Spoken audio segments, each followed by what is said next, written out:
Yo, Pete, you're good, bro. You're good. Ease up. Oh, whoa, Pete, ease up. Slow down, buddy. That's your fault. What's going on, everyone? It's Fuzzy. Welcome back to yet another MLB recap. We have a lot to talk about today, unless you're an Angels fan, because actually, well, there is a lot to talk about, because people are suggesting that Mike Trout should be traded if they lose their 12th consecutive game. Hunter Greene, he was dicing people up left and right yesterday. He channeled his inner Jacob deGrom, and a little cycle happened down in San Diego. A quick reminder, if you're going to any baseball games, concerts, anything that requires a ticket, use code Fuzzy on SeatGeek to save yourself 20 bucks off your entire order. Now, because we talked about someone channeling their inner deGrom and I missed Jacob deGrom, let's talk about that Reds game first and foremost. So the Reds were facing off against the Diamondbacks, and Brandon Drury, he continues his career resurgence. He drills his 10th home run of the year. Nick Senzel and Kyle Farmer, they give their rookie, we're talking about Hunter Greene, 3 more runs to work with. And Hunter Greene, I have one word: wow. He was tossing 99 to 100 miles an hour into the 7th inning, and he was nearly unhittable. 7 shutout innings with 8 strikeouts. He allowed a single base runner that was 1 hit early on. He ended up setting down 20 consecutive Diamondbacks hitters, and he now owns the league best 11.8 strikeouts per 9 as a starting pitcher. He's had a bunch of stinkers, but he's also had a lot of gems in between, so I really like his ceiling, and I think that Hunter Greene is going to be special for a long time. Anyways, Tyler Stevenson continues to impress with 2 more RBIs on this double, and then you have Almora putting the cherry on top right before the rain delay hit. It was pouring, so they actually ended the game at 7 innings, and the Cincinnati Reds win easy 7-0. The Mariners and the Astros, I put my money on the Astros. I thought that Robbie Ray was going to give up a ton of home runs. He did, but J-Rod got on early, and he was driven in by J.P. Crawford. Jose Altuve belted one to the train track, so the score is knotted up. Well, that's until Cal Raleigh snatched the money out of my pocket. I'm going to stop talking about gambling. I should probably just stop betting on sports in general. He smokes a 3-run bomb. 8 of his 14 base hits this year have been for extra base hits, so he's kind of an all-or-nothing kind of guy. Tucker and McCormick both homer off of Robbie Ray. I predicted that he just can't seem to find a rhythm after winning the Cy Young a year ago. Jose Altuve ends up tying it up for the 2nd time in the first few innings, and yet again, Cal Raleigh put the team on his back. That is an RBI single. Tempers flare later on when Hector Neris nearly hit Ty France, and then the benches clear. I couldn't make out what was said. I think we're going to have to rely on John Boy to come out with a breakdown, but I couldn't understand why exactly this was happening. But yeah, the baseball gods chose the Mariners as J-Rod barrels up his 7th home run of the year. So he now has 7 home runs, 17 stolen bases. He has 4 OAA, that is outs above average, which is kind of like the best defensive metric for outfielders, and he's just 21 years old. Anyways, Diego Castillo walks a hitter, but he secures his 3rd save of the season. So the Mariners and the Astros have been playing each other pretty much evenly. The season series is tied at 5 games apiece. The Jays and the Royals, Daniel Lynch was tossing a no-hitter through 3. And there goes the no-hitter, the shutout, everything. But Bo Bichette hit his 9th home run of the season. He has 29 RBIs and a 109 OPS plus. That is him slumping. So when he's 9% better than the average hitter in a slump, that's how you know that Bo Bichette is one of the best offensive players in baseball. Jansen lifts a sac fly for Ross Stripling, and Ross, he showed up 5 shutout innings, only 1 hit allowed. Good for him. They took him out when he only had 59 pitches. A good Lord. Look at the Lord Vladdy. I'm going to call him that today. That ball had a family, man. 423 feet. He is technically in a slump as well, but even when Bo Bichette and Vladdy are slumping, they're still some of the best hitters in baseball. Vladdy now has 13 home runs, 30 RBIs, and a 140 OPS plus. Santiago Espinal, he is making some noise this year. That is a 2-run rainbow home run, and the Jays end up with 8 runs by the end of the night. 29-year-old Matt Gage, I want to talk about him and shout him out. He struck out 2 in his MLB debut. The Jays, they are primed to be a playoff team, and it won't be fun to face that lineup, and also that pitching staff with Manoah, Gosman, Barrios, Kikuchi's even having a decent year. Ryu might come back healthy.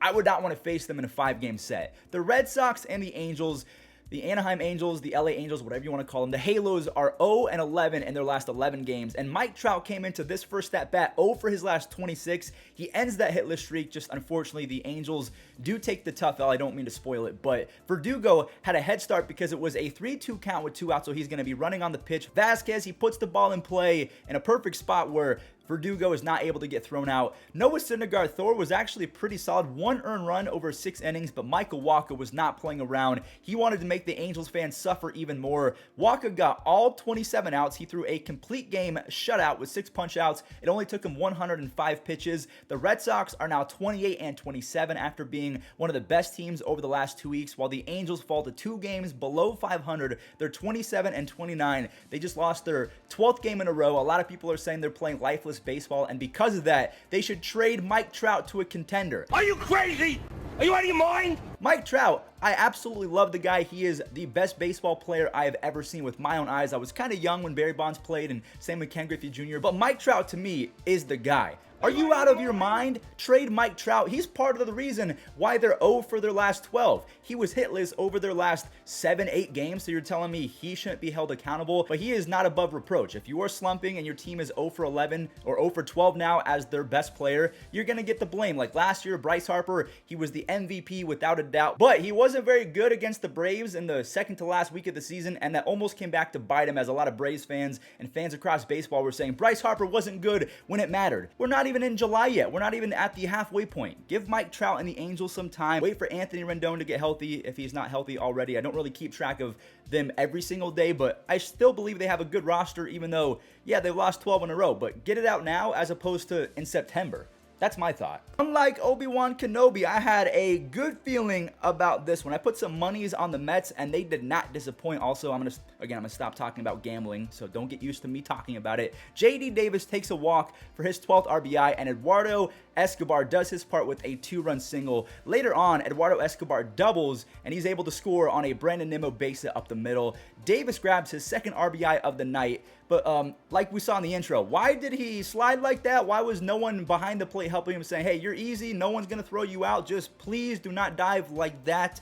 Anyways, Cookie dominated with 10 strikeouts over 7 innings. He is going to get paid in the offseason if he keeps this up. And Eduardo Escobar continued the pounding with a 2-run tater in the 8th inning, and then he goes into the final inning, a triple short of the cycle, and he gets it. So 6 RBIs and a cycle. I cannot wait for that Tops Now card in MLB The Show 22. You have Jeff McNeil and Tomas Nido extending the lead to 6 runs. The Mets improved to 38-19. That is a big-time W against a team that had Blake Snell on the bump, and the Padres are a pretty solid team overall, and they're 38-19 in large part without Tyler McGill and Max Scherzer, and they haven't had Jacob deGrom one time this year, so the Mets are only going to get better as the season progresses, which is downright terrifying. They're 2 wins away from 40 without their 3-headed monster. I can't believe I'm saying this, but those were the games from yesterday. There were some postponements, and there was only, 6 or 7 games on the slate to begin with. Let's talk about the league leaders across baseball, shall we? So offensively, batting average, I do want to talk about that because we're almost 2 months into the season, so this actually is impressive.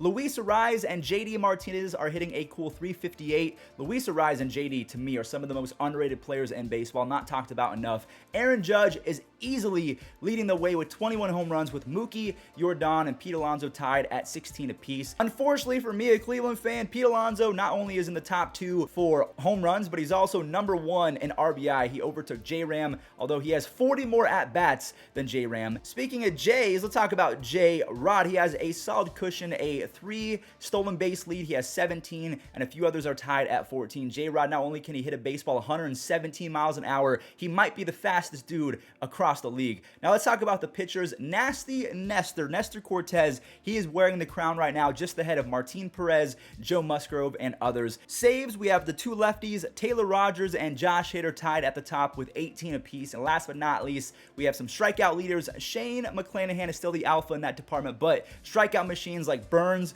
Garrett Cole, and Dylan Cease are closing in. But to end today's video, before we show the web gems, I do want to give a few shout outs. Lord Fuzzy, that is a nice name, as well as James. They came in clutch with some support. I really appreciate that. And also, Sam Tillman asked if the Cubs will be trading Wilson Contreras by the deadline. I hope it happens because I want to see Wilson play on a winning team. And they have a young kid named Miguel Amaya. He's not really doing all that well to begin 2022, but I feel like he has a high ceiling. He is solid, so I would make sure that if you are going to trade Wilson Contreras, make sure you get a solid starting pitcher and 2 or 3 other prospects, because they usually do well in that department with Brendan Davis and Christopher Morel, Javier Baez, Chris Bryant, Anthony Rizzo. They're good at development, but we'll have to wait and see. And if you want to see a full video on who's going to get traded, talking about star players across baseball that might be dealt at the deadline, let me know in the comment section down below. Thank you all so much for watching, and enjoy the web gems.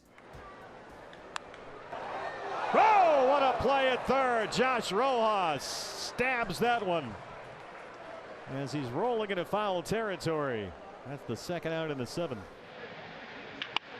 Grounded, and Rivera dives. He throws from a knee in time.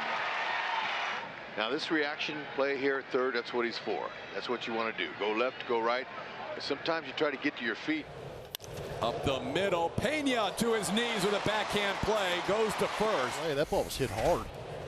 Tough hop off the mound too. When the ball's hit that hard, you're not sure how that spins. He's not running. Line drive and caught by the leaping Devers. Good swings in this at bat. The first one he pulled foul down the right field line. This one the ball's hit hard. Devers able to get up on.